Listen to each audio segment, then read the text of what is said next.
पहला कुरिन्थियों 7 अध्याय। उन बातों के विषय में जो तुमने लिखी, यह अच्छा है कि पुरुष स्त्री को न छुए, परंतु व्यभिचार के डर से हर एक पुरुष की पत्नी और हर एक स्त्री का पति हो। पति अपनी पत्नी का हक पूरा करे और वैसे ही पत्नी भी अपने पति का। पत्नी को अपनी देह पर अधिकार नहीं, पर उसके पति का अधिकार है।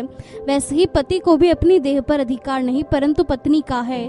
तुम एक दूसरे से अलग न रहो, परंतु केवल कुछ समय तक आपस की सम्मति से, कि प्रार्थना के लिए अवकाश मिले, और फिर एक साथ रहो। ऐसा न हो कि तुम्हारे असंयम के कारण शैतान तुम्हें परखे। परंतु मैं जो यह कहता हूँ वह अनुमति है, न कि आज्ञा।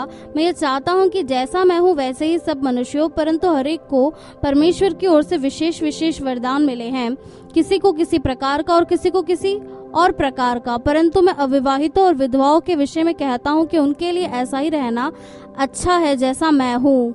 परंतु यदि वे संयम न कर सके तो विवाह करे, क्योंकि विवाह करना कामातुर रहने से भला है।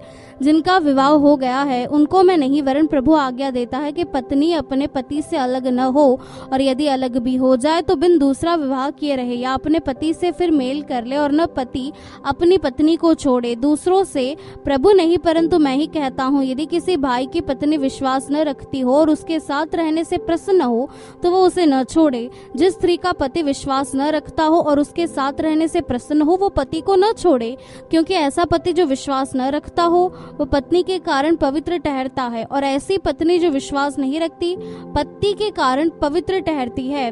नहीं तो तुम्हारे बाल बच्चे अशुद्ध होते, परंतु अब तो पवित्र है। परंतु जो पुरुष विश्वास नहीं रखता, यदि वह अलग हो तो अलग होने दो। ऐसी दशा में कोई भाई या बहन बंधन में नहीं, परमेश्वर ने हमें मेल मिलाप के लिए बुलाया है। क्योंकि हे स्त्री, तू क्या जानती है कि तू अपने पति का उद्धार करा लेगी, और हे पुरुष, तू क्या जानता है कि तू अपनी पत्नी का उद्धार करा लेगा।